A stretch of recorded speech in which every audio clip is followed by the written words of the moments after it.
Ассалаумағалейкум. Мынандайды көріп пе едіңіздер? Шілденің шіліңгір ыстығында мынандай үстіге қыстық киім кигенді. Оны жетіскеннен киіп жүрген жоқпыз, маса. Мына өкімет тарапына, жалпы жоғары жақтағы ағаларымызға мына масаны улауды жаңалықтардан айтып жатады, масаны улап жатырмыз. Сөйтіп жатырмыз, бүйтіп жатырмыз деп. Осы Боран ауылына неге бір келмейді екен? Осындай маса бүкіл дүние жүзі бойынша жоқ шығар. Өте төтенше көп. Ана жол арқасында сөмкасы бар бір 2-3 кісі улап жүрген. Ондай улаған болмайды ғой.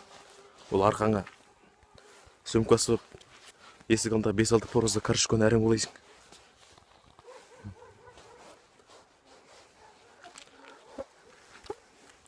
Осы аймақты босатып қаншама адамдар осы масаның зардабынан ауыл аймақ тастап кетіп жатыр, қала жаққа, дала жаққа.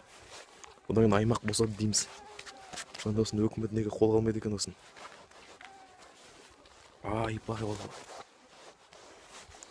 Міне, мен қағынбаған кезде міне